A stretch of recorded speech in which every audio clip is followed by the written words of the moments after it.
Welcome to The Patient Physician, a space for doctors to explore their physical, mental, and financial wellness. Your peers and industry leaders will destigmatize institutional perceptions while redefining success, money, and personal care. Get ready to pull back the curtain because here, you are both patient and physician. Welcome to The Patient Physician. I'm your host, Paul Smith, joined today by my co-host, Chris Fulbright. How you doing, Paul? Sir. Is it afternoon? Somewhere it is. We're going to count it as afternoon. Depends on when they're listening to the podcast. So we'll just say good afternoon, good morning. I'm struggling because, I just came back from a trip from Hawaii, which is gorgeous. Yeah. I know you've been there. I don't know if you regret the time change like I do. It's just, I'm still adjusting. If it wasn't so beautiful, it'd probably be one of the most deserted islands ever because it's just a tough change. You have to remind yourself, just look at the pretty photos and remind yourself what the 17-hour flight was worth. That's what you have to do. Right. And why did I come back to have to deal with the 5-hour adjustment? Right. It's like middle of the night for me, maybe. Who knows? Anyway, well, good to see you.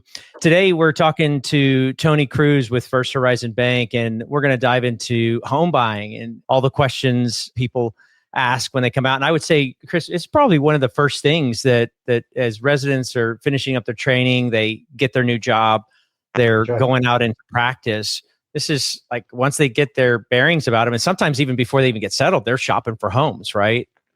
100%, right? It's coming out. We're having conversations, student loans, buying a house. How do I refinance this? What is it going to look like from an income standpoint? They've heard some things. They've started Googling debt to income and how do we handle these scenarios. And Tony and his team have done a phenomenal job helping many of our clients both educate them and help them just feel very prepared buying a house, comparing different interest rates, new homes, used homes, renting, buying different things, as well as some specific physician loan or what they may see as doctor loans, if they're depending on who they're Googling out there. Very specific programs which help physicians purchase a home. So we're super excited to have Tony on here. Just a wealth of knowledge. He's been a great asset to many of our clients. Well, hopefully we'll be able to add some more insight and information and education. And so with that, we welcome Tony Kruse to the show. Hey guys. Thanks, Paul. Thanks, Chris, for having me. I'm excited to be here. Awesome. Thank you, sir. Thanks for carving some time out. You bet. Will you jump in and just kind of give us a little bit of your background and what brought you to do what you're doing today? And then we'll jump into some more meatier topics like the current interest rate environment and home buying. Yeah, for sure. Chris's nice way of saying he's a wealth of knowledge just means I'm old. I've got 31 years this month in mortgage lending, and it's crazy to think that it's been that long. But at the same time, I've seen everything under the sun, and it gives me, as Chris says, the wealth of knowledge to be able to help these folks. I got started in lending right out of college in 1994, and I've got a BSBA in finance and banking. And I grew up in a small town in Iowa, and my mom is one of 17 children. So I've got aunts and uncles, cousins, just everyone you can imagine in my hometown knows me. And so the banks were really jumping on my resume right away because they wanted me to go get all my relatives for bank customers. So That's how that started. Basically the whole town. The whole town there. Yeah. Exactly. The family owns the town. We'd like you to talk to them. Welcome to Cruzville. That's right. Exactly. So I wanted something bigger in my life than small town Iowa. And my wife and I made the move down to Dallas in 98. Got on with a Fort Worth mortgage in Fort Worth. And then I'm currently have been at First Horizon for 19 years now. I'm kind of curious what makes someone like yourself want to switch lenders or banks. I mean, is it location or opportunity? Well, when I was at Fort Worth Mortgage, I was more inside sales, and Fort Worth Mortgage was a large servicer of mortgage loans. And so people that wanted to explore lending possibilities would call in, and I was basically an order taker, right? I was answering the phone and just answering the questions that they wanted to get knowledge about. I wanted to be more outside sales. So when I did that, I came out to a very small company in Dallas and started my career in outside sales where you're generating your own business. and have just been able to build my business since then. First Horizon has been purchased 2 different times. And so I say with First Horizon for 19 years, it's been 2 other banks. The reason I came on with the bank was originally called Pulaski Mortgage out of Little Rock is because of their products. They didn't have a physician loan at that time, but they were very well known to have some portfolio loans that we keep in the bank that were very open for things that you couldn't get done on the regular traditional guidelines that every other bank or mortgage company had. And so to have a toolbox that allowed you to help people that maybe couldn't always be helped, for instance, people that have been self-employed for less than 2 years, traditionally that's a no-no, and it's very difficult to get finance for that. Pulaski Bank had those programs. We were bought by Iberia Bank, and they continued with those programs. And then finally, we're here at First Horizon, who've just continued and added on to the programs. We've had the physician loan now. It started at Iberia Bank, but First Horizon kept it and only has enhanced it. So the beautiful thing about these banks that have purchased us is we've always had the larger mortgage company. We've always had very good customer service ratings. So I've always had the same bosses over the 19 years for the most part. We've got their ear, they're here for production. And so it's been a really good partnership. It feels entrepreneurship, and they just let me go do my thing. And that's great. They give me the products and the backup to go get it done. That's great. Well, thanks for the backstory there. You brought up the physician loan. Obviously, predominant number of our listeners are physicians. Can you walk through that a little bit? Maybe talk about some of the details, maybe what First Horizon, obviously what you and your team provide, and then some other things they may see in the marketplace. Because I would imagine maybe each bank, each mortgage company does things a little bit different, whether it be the underwriting, loan forbearance, 1099 income, those types of things. Can you tell us more about your program and how you can help people? Sure. There's about 5 or 6 things with our physician loan program that I think stand out against others and kind of separate us in certain categories. There's many banks out there that provide these services, but I think ours stands out in some of these ways. One is we have the highest amounts of purchase prices with the least amount down, meaning I can go up to 1.5 million on a sales price and have 0 down for a physician. And most of the competitors are going to cap that out at either $750,000 or $1 million. I've seen one other competitor maybe at 1.2, but to be able to go up to 1.5 in this environment, especially in North Texas or Texas in general, Florida, where we do a lot of lending, you've got these entry-level homes that are higher than they've ever been. And for a physician coming out and maybe saying, I'm having my first attending job that's going to pay me X, but I've had the residency job that's paid me $65,000, $70,000 for the last 3 years. They just don't have a lot for down payment. And so for us to be able to go up to 1.5 million on a sales price with 0 down really helps that physician getting started out. We'll go up to 5% down, up to a $2.1 million sales price. And then above 2.1, they're going to ask for 10% down. So whether you're just getting started out of residency, or you've been a 10-year attending, we've got the product for you with low down if that's what you wanted. One thing I mentioned is those number of years. Many of our competitors cut off a physician loan if you've been in for 10 years of practice. And we don't do that. The more experience you have, the better. And so we're always going to be able to have that loan, whether you're out 1 year or 25. So I know one of the parts here that we hear, hey, 0 down, 3% down, 5% down. We get stuck with what on the backside? PMI. Can you talk about the impact of PMI on y'all's loans with those 0 down loans? Yes, we do not have PMI at all for 0 down or anything up to 20% down, which is a big help as well for that physician. If you compare, say, a conventional conforming loan amount, which the max on that in 2025 is $806,250.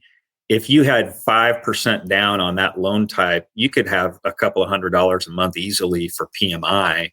if you have that minimum down. So to be able to eliminate that and not have that additional insurance is quite helpful as well.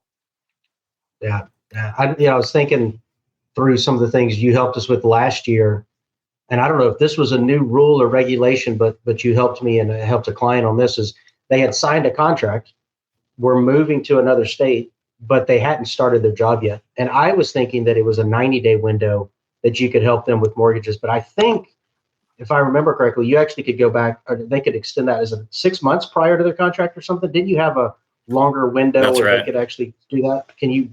Because Yes, this is the time. So one of the things that's going on right now for Paul and I and our team is we're helping so many of our physicians as they're completing their training, starting their career, maybe going on to another fellowship. We affectionately call it exit season during this time period. This is a lot of the times when you see stuff from us where we have our clients are moving to Atlanta, they're moving to Tennessee, they're moving to Cruzville to see your other 17 relatives. And so we have these contracts out there, and that's when I was very surprised. So they may have signed contracts. Likelihood is they have signed contracts now, and they're trying to figure out, okay, how do I go buy that house? Your program is one of those that can help them, correct? Yes. Yeah. And that's another way we stand out. Besides the loan amounts with 0 down, we also have the longest time before you actually start your job to be able for us to count that income. Anything between 0 and 90 days, it's just regular guidelines. But then we do go out to 180 days before the start of an employment, as long as you have some reserves in what your current debt is and what your mortgage payment would be as well. So let's say you've got $2,000 of debt per month out there currently through a car loan and some student loan payments. And then say your house payment's going to be $5,000. And so that's a total of $7,000. We just want to know that the number of months between the time that we close the loan and the time that their employment starts, that they have that as a reserve. So say it's 90 days and we're talking about $7,000, we just need $21,000 of reserves to be able to extend out to that 6 months. And, most people will have that, some don't, but that's part of the process, and getting them pre-approved is telling them what those guidelines are if they're trying to do something that's outside of a normal 90 days. Yeah, that's excellent. Paul and I were visiting about this the other day is the impact of interest rates, right? We've had just historic rise in interest rates impacting residential, commercial, different things. Can you talk about what your thoughts are around interest rates, where they currently are? I think as we look today, they're just below 7 in the typical 30-year. But can you kind of share where you think interest rates are going to go, and then tie that back into one of the questions I get from people is, hey, interest rates are high. Should I be looking at an ARM and take advantage of a shorter period and refinance because interest rates are going to come down because that's what people believe? Or is now a time period where, hey, this is where we're at, a fixed rate may be a good option in that? So I know there's 3 questions in there, but if you can kind of walk through that. Sure. Interest rates are really difficult to know what's going to happen, right? It's the political climate is going to be a big impact on that.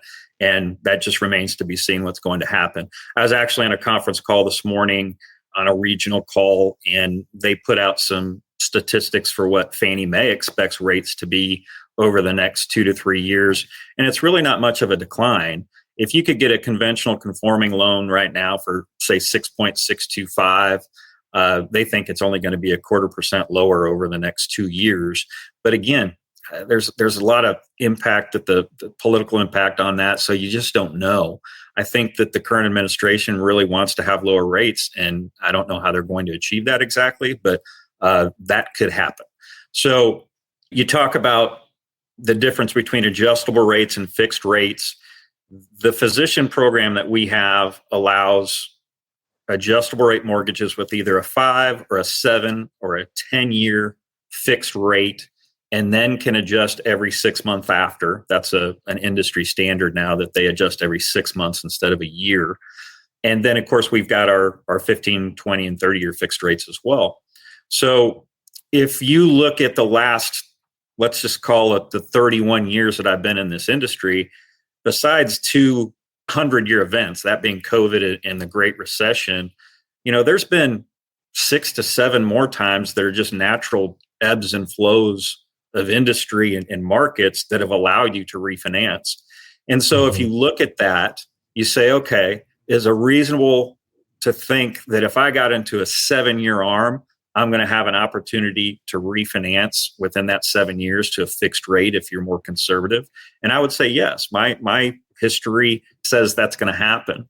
And so if you look at our 30-year fixed rate, let's say at 6.875, you could get as low as 6% on a 5-year ARM, 6 1/8 on a 7-year ARM, and 6.375 on a 10-year ARM.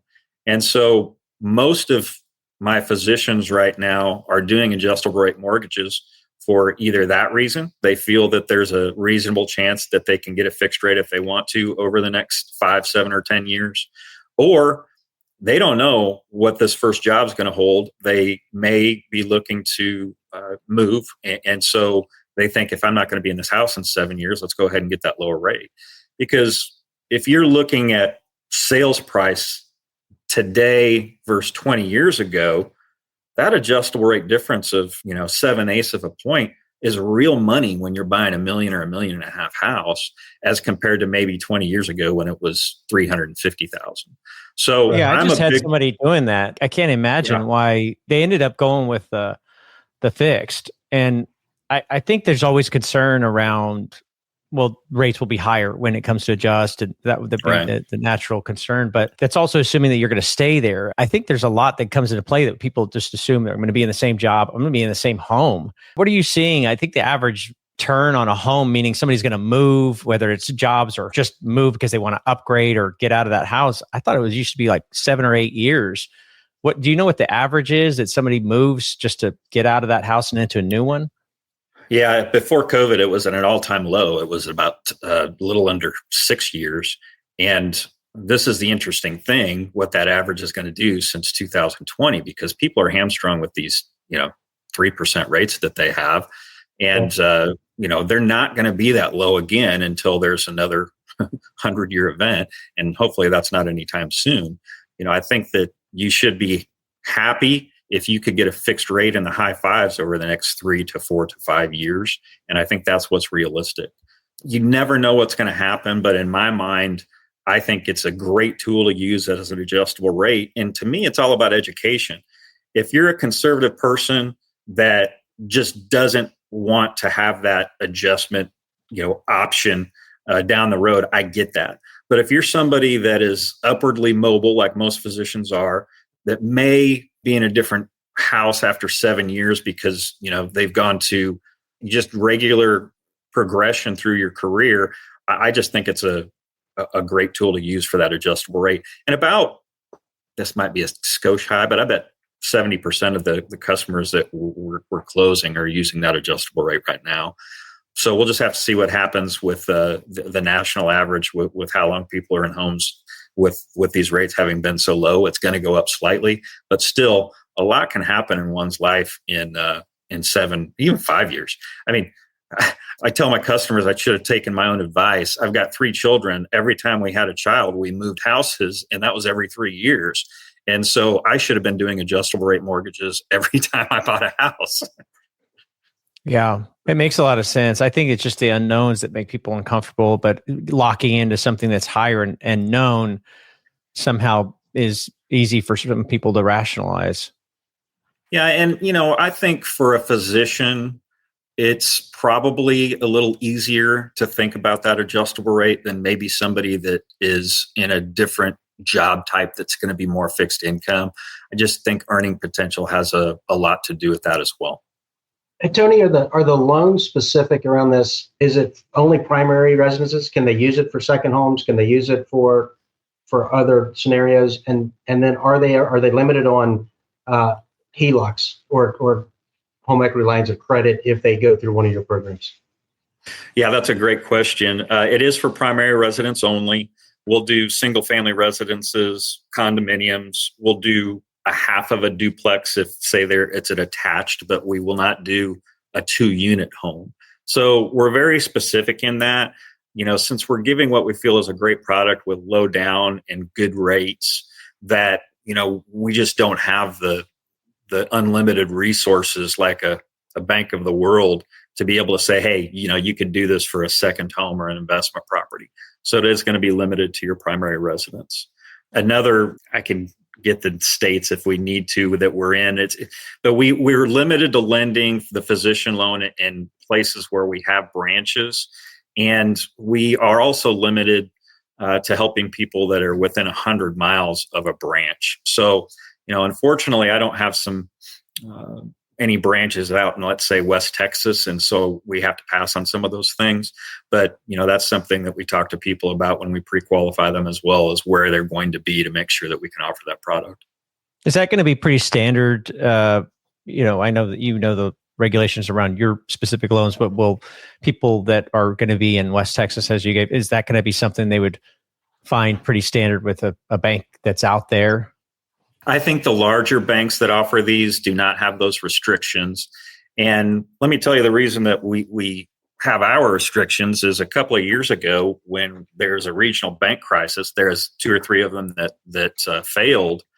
Almost overnight, the regional banks lost billions of dollars of deposits to the banks of the world, that I call them, that shall remain nameless because they're Darth Vader to me. But the fact that we lost so much in deposits almost overnight was a crisis for us. We're one of the strongest regional banks out there, First Horizon, but we lend our own money, right? And so when you lose that deposit, we don't have those unlimited resources to just be able to go out and lend as much as we wanted to. So prior to a couple of years ago, we were doing it. There was no limitation. And moving forward, for us to be able to get rid of that limitation, we have got to get more deposits in. And that's the name of the game for any regional lender. So, I'd be remiss if I didn't mention this. The reason we're doing zero down physician loans is to cross-sell. We want them to have some deposits with us as well, and they'll get some rate reductions if they do have a depository relationship. And it's not anything where on some programs you have to have a certain amount of money locked in there and deposited at all times. Ours just says, hey, if you start with X amount of dollars with us, we're going to give you 0.25% off the rate. And then those funds are free to be used once the loan closes. We just want to get the relationship started and see if we can be mutually beneficial to each other. And so that's unique in that if we're asking for deposits, we're not saying, hey, you have to keep this $50,000 at this balance for the life of the loan. We just don't do it like that. But again, we're trying to get that relationship started. As loan officers, we do a good job of introducing them to private bankers and hopefully getting some deposits. Hopefully in time, we'll get back to where we were or even higher with deposits and maybe lift some of the restrictions and be able to lend in all of Texas instead of within 100 miles of the branch. So there's still some reverberations, if you will, from that banking crisis a few years ago. There is. We got a lot of the deposits back, but we had to pay for it. We had to introduce, money market accounts that were maybe above what other large banks were doing to get those deposits back. And long term, that's not a solution, right? I mean, if you're just doing it based on the rate, at the minute that that 12 months of money market rate is up, if somebody else has a better rate, they're probably going to move that. So there are ongoing reverberations. It's always a balancing act between where you want to be on those depository interest rates that are going to allow you to have the budget to also be very aggressive in the lending space as well. Any changes you're seeing in the application process? I know the last couple of years there's been some debt to income ratio conversations, higher debts, therefore people are falling out of the ratios. The housing costs are moving up a little bit as a percentage as we look at the formulas. Anything from your experience you're looking and saying, hey, if you're looking to buy a house, look at your credit score now. Hey, have these things organized, pay these things down. Any foreshadowing that you can give people and some guidance there? There have been some things that have loosened up a little bit. That as a result of the Great Recession, there were some things that they just got rid of that they needed to, but then they tightened up on a lot of things that I thought were unnecessary. And so now, where you used to have a debt to income ratio for a non-conforming or a jumbo loan that was set black and white at 43% of your gross income. We're seeing some options where we can have higher debt to income ratios now, and it's at a cost, right? So if you've got a 43% debt to income ratio, say you've got the lowest rate available, you can inch up to 45% and maybe see a little difference in the rate of an 1/8%. And you can go all the way up now to 49% of your gross income for a jumbo or non-conforming loan. And again, that number is anything over 806, 250 this year. And so I like the fact that those are opening up, because quite frankly, you need to have some flexibility when we're seeing these interest rates be higher along with these higher sales prices. And we're seeing a shift right now, at least in Texas, where I do most of my lending, with houses that are on the market. There's more inventory, and a lot of people say, well, that's going to lead to softer prices. We haven't seen softer prices yet. The realtors that I talk to say, listen, if you treat your house right and get it ready to sell, you're getting top dollar. The houses that are staying on the market are the ones that you thought you could do when it was 2020 or 21, when you open your door and all of a sudden you had 17 offers on your house. You've got to make it desirable. And so we haven't seen a lot of softening in prices right now, even although the listings have increased. And I'm not so sure that we're going to see much as long as Texas is net positive in jobs, which we have been for every year that I've been in Texas, and we're going to continue to, with the environment of no state income tax and some other benefits that cities will put together to bring businesses here. As long as we're net positive in jobs, I think at least locally in most of Texas, we won't see much softening in price. Yeah. What I've seen is, as you mentioned before, there's a substantial percentage of homeowners out there that are still in the 2.8 up to 4.5 range that are just holding, because they're going to have the reinvestment risk if they go back out. But then there's also a lot of people that, as you mentioned, that bought houses or investments during the COVID timeframe, anticipating being able to rent them, anticipating the returns that they were seeing or the hyper growth, and those have pulled back. We live in Austin, and so we have seen a lot more houses on the market. There have been some price reductions. They are starting different, but it's really starting different from what maybe someone thought they could get during that COVID spike, rather than if you go back a couple of years, you look at a normal trend within a real estate growth, there still has been that. You just missed out on that one blip, the real big jump during that exciting period of time. But I've talked to some real estate agents lately as well, and that's what they're seeing. Still really good volume, people looking at houses, still people out there. And as long as the house is of good quality, as you're describing, taken care of in a good location, same things that have held true, good school districts, good amenities, those types of things, those houses are still moving. Yeah, the interesting thing with the physician program is that we don't have a difference between what I mentioned for jumbo or non-conforming and conforming loan amounts. So you're going to get the same rates, whether this is an $800,000 property or a $2 million property. And that's another kind of hidden benefit of the physician loan, is there's no difference in rate. Oftentimes you're going to see a difference of maybe 0.25% to 0.5% in really high times between conforming and non-conforming loan amounts. So you don't have to worry about that with the physician loan type. Interestingly, right now, you don't have much difference between a jumbo conforming or non-conforming rate. It's about the same. And that's because these banks of the world, as I call them, that, there's no secondary market to sell these jumbo loans. So they're held in their bank. They have so much cash that they need something to do with it. And so they're putting some interesting and nice rates out there for non-conforming, non-physician loan types. If they need a bank account number to hold some of that cash, I can give them mine. Yeah, I do. So I was going to come back to, there's actually two questions that I've sort of stacked up here. One, you're talking about the interest rates and the difference. I had heard a while back, and maybe it was from a different lender, that when you do a physician loan, so we're talking about the benefits, what really makes it a physician loan is some, relaxation on putting anything down, maybe nothing down. versus, having to put 20% down to eliminate that PMI. So that's a big benefit. But that PMI was somehow rolled back into the rate, that they were actually going to end up paying a little bit higher than if they just came in and said, I have 20% I can put down. Would they end up in a different rate? Are you saying that? Is that some banks do that? Some banks will do that.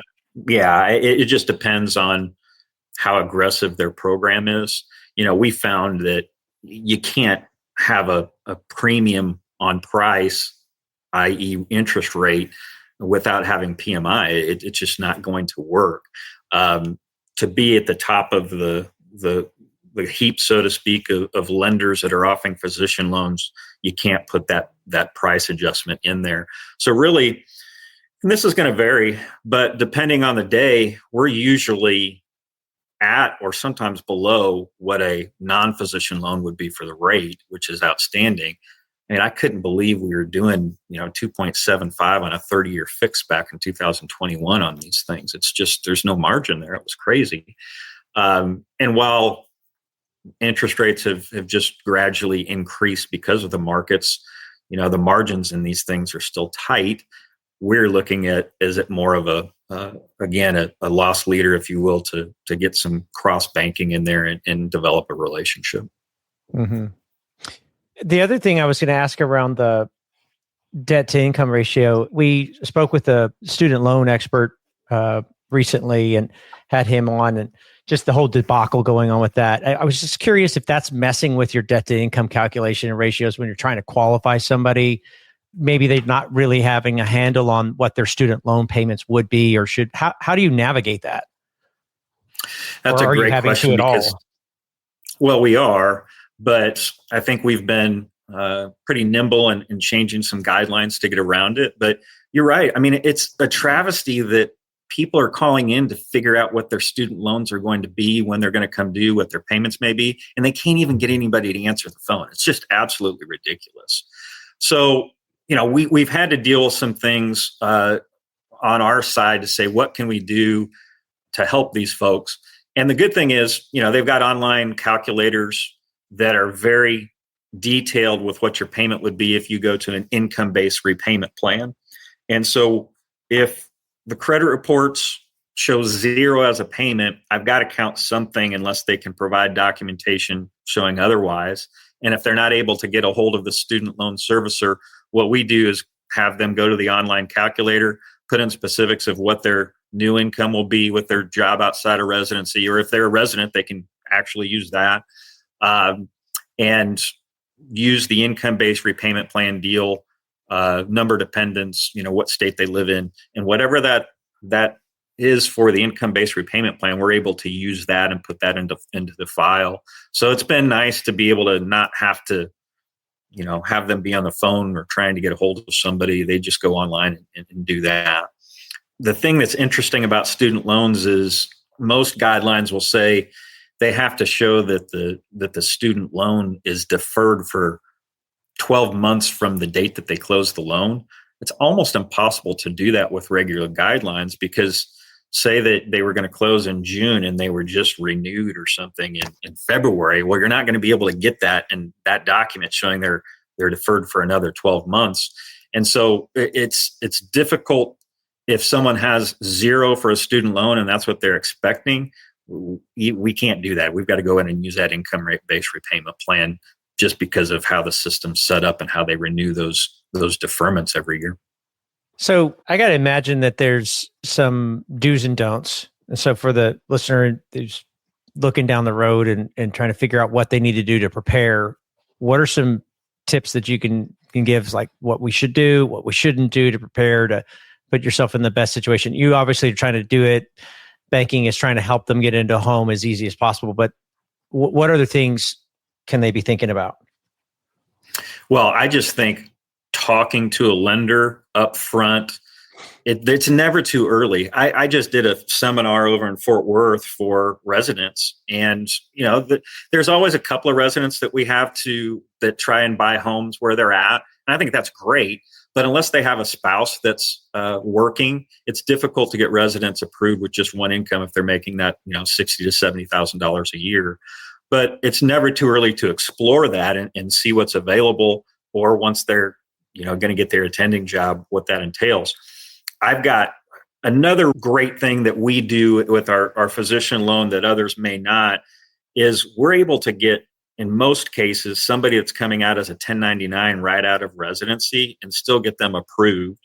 And at least in the Dallas-Fort Worth area, most of the emergency room physicians are 1099 from the word go, because they have to go to, many different hospitals. They're going to have different pay scales at those hospitals. And so, if that's the way it is, we've got to find a way to be able to get them a home. As long as their contract says they're guaranteed, making this up, but this is what most contracts say, 2,080 hours a year, and you're going to get paid $215 dollars an hour at X hospital and $350 at another, we can come up with those income together. Exactly. And it's a little arbitrary, but because they're considered self-employed, we're going to put a 20% haircut on that for expenses, because you can write off things as a self-employed person, and that's what we use as a tool to help get them approved if they're going to be a self-employed individual from day one. And what are the biggest mistakes you're seeing people do? Well, I think that they're trying to go and pay off a bunch of debt right away without talking to somebody, to think their credit score is going to have to be a certain level. We do have the lowest credit score for physician loans with no difference in rate in the industry. They can go down as low as 670, 670, and still get the same rate as somebody that has an 800 score and still have the availability to do the zero down up to the 1.5 million if they wanted to. So I think that people think, well, I can't get a loan with a 675 credit score and student loans that are going to come due in 6 months. They've closed the door before they've even opened it to take a peek and see what we can do. So I just like to, and sometimes it's just a 5-minute phone call. It's just, hey, what do you expect in your salary to be? Where are your student loans? Where's your credit score? And if I can give them the confidence in that 5 minutes that there's a product for them, then they'll open up a little bit and say, hey, I'm thinking about an $800,000 sales price with zero down. What are the payments on that? And that's pretty easy to put some things out there and go, well, if you're looking in Austin or Fort Worth or Houston, Dallas, wherever it may be, we look up the tax rates. We can have a reasonable expectation of what insurance costs are going to be and get them some numbers so they have the tools to know, hey, if I'm looking at something, this is something that can be affordable to me. So the first step to me is always, let's just have an initial call. And I'm not talking, much time. Give me your 5 minutes in between your class if you're a resident or whatever your shift is going to be, and get that done. Are you seeing many people trying to purchase too much? One of our business partners used to say residentiitis, right? That they want to go out and buy these big homes or cars or whatever because they well deserved it, but it would just waited so long because they've had to defer. And so they, go out and maybe try to buy too much. Are you seeing that at all? Or do they buy right in their zone, buying more conservative? I would say most physicians are more conservative in nature with what they're buying. And I don't know, you guys can ask or answer this for me. Are they still getting advice from financial planners to say, hey, go buy that as large of a house as you can because it's protected from any malpractice? Or is that something you guys don't even talk about? I know that it's creditor protected in Texas, but that's the only time that's the only part of that statement I've ever heard. I don't know that I've ever heard somebody say, go get as much as you can. It's I've heard it more from attorneys. Right? Yeah, I hear it from I think you're right. Attorneys. Yeah. The financial advisor primarily is going to be let's save money, investing. Yeah. Let's leave some margin in your life to do some other things. And you have another thing to catch up on. It's called savings for retirement, right? Yeah, you're going to eat something one day. Yeah, something. That's right. But attorneys, we hear a lot of times, hey, they can't take the house. Go ahead and pay the house. And then they have these arbitrary stories around where that's benefited people in different states. But it's still out there. It's the thread, the story people go back to sometimes. But typically, as an advisor, it's not what you're doing. Get on that bet. Yeah. Exactly. And so I think that you guys are doing your job because for the most part, we're getting people that are reasonable in what their expectations are and what they want for a house. There's probably 1 in 50, Paul, that come to me and say, I want this right now, and it's just not available to them. But what you have to do then is put a plan in place. A lot of people say that the ones that maybe are looking for too much right now, they're saying, well, my wife is going to graduate from residency in 6 months, and her expectation is she's going to make, X amount of dollars per month. Without a signed contract yet, I can't, arbitrarily assign something. So we still go through the numbers and say, hey, when your wife does graduate residency or your spouse graduates residency and they do get a contract, here's what you can afford. And for the most part, people understand that. But that's what it's all about is telling them, here's what you can have available when that contract is there. Yeah, I think I would probably be on the opposite end of that spectrum in terms of conversations I had. Hey, maybe even wait a year, because the reality, one of the things you mentioned earlier is that while they're not going to necessarily change their specialty, you might not like the employer that you're going to work for. And I've seen that happen. Or that side of town, or the traffic, or the school. That's right. So many variances happen. Most of these people are moving to cities they haven't even been to, right? Yep. And they're checking it out, like the employer, like there's nothing. I've had people I've talked to that have gotten snake bit. They're like, I bought this house, I hate this employer, and I'm moving. Yeah. And then it becomes a catch-22 because they want to leave, but then they can't really stay in that town because I have contract issues with where I can go practice or stipulations, repayment issues, all sorts of things. Sorts of things going on. So I just I think that absolutely get into but land. See if you like it there. There's a chance that you may leave and while buying a home isn't permanent, there's a way that you can step in it and take a big hit right off the bat. So I think just being a little patient. Yeah. And the people that do step into homes right away, I think some of their thought process is, well, I'll be able to lease this if I want to move quickly. But if you are doing a 0 down loan and the interest rates where they're at, you may not be covering your payment on that with where leases are at now. So it is dangerous. But I have seen several of my customers, they're buying a house where they're a resident with the help of maybe parent or something that has means. Then they're buying another house when they're going to their fellowship somewhere else, and they're looking at it as a tool to say, by the time I'm going to buy my real house as an attendee, I have a couple of assets here that are creating some income for me as well. But again, it's all about, are you able to cover that payment? When rates were 2.75%, heck yes, you could. But that strategy is probably a lot different for people now that, you're up and near, let's just call it between 6 and 7%. Yeah. The other way we see things is, or people that maybe are trying to do too much, is when they have a guaranteed 1-year salary and then they go to a revenue-based sharing system after 12 months. For us, that's a unique situation that we have to really look hard at. And we do have a solution for that.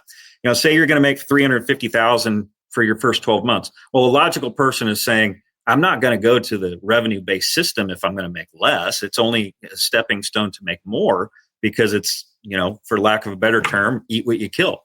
Well, we don't know what that's going to be in year 2, but if we can get a letter from an employee saying, hey, the employer saying, hey, in year 2, here's what our average year 2 salary is, or year 3, that's what it is. If we can get that letter, we can go with that and create an income flow for them as well.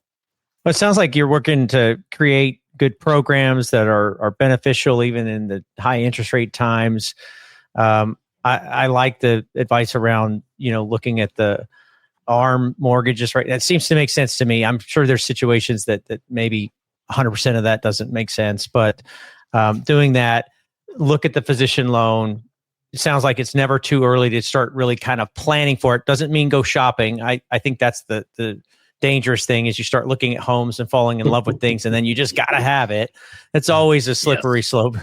So I agree with you 100%, Tony, about, see what you can afford. And then the other thing too, is that you may qualify for it, but all the other things that you may have coming and going on that you're trying to navigate through, you may not want to have a high house payment that big. So trying to figure out what's really going to work well for you is probably a good place to end up. The questions we like to wrap the show up with is around the title of the show, which is the patient physician. And so I would just pose that to you. And I don't think we warned you in advance, but what would you say when you hear that the patient physician, what that means to you? What that means to me is what you just kind of said. It's something where no, you can't steal mine. He's like, that is brilliant. I'm going with that. Nope. Yeah. You got to make up your own stuff. I think it has two meanings. One, I think the patient physician means these physicians really work hard to create a good customer base and do all the things that you need to do to be a good physician. But I think it's also what you guys do is our financial planners. And so what you're trying to tell these guys is you may not have everything you want day one, but come with us. We're going to put a financial plan in place to get you where you want to be. And sometimes that takes a little patience. Always does. Yeah, that's the hard part is constant deferred gratification. Yeah. Am I near what you're looking for there? There's actually not a right answer. No, that's the great part is it's subject to interpretation. So I always love to hear the feedback on it. Well, listen, Tony, thank you so much for your time. We'll post your information in the notes and encourage people to do their homework as you're looking to get a home loan or get a home. Make sure that you're doing the right research and talking to people like Tony in advance. So thank you for your time, and best of luck to you. Paul and Chris, I appreciate the opportunity to be here. And as always, really appreciate your partnership and the things that we can do together. So let's keep on keeping on, and I appreciate it. Thanks, guys. You bet. Thanks, Tony. Appreciate it. This conversation was brought to you by Physicians Resource Services, a firm supporting medical professionals to improve their financial situation and pursue their personal and professional goals. The Patient Physician is produced in Austin, Texas. Editing and sound design are in the hands of the PodConnects Podcast Network. Please email questions or show ideas to info@physiciansrs.com.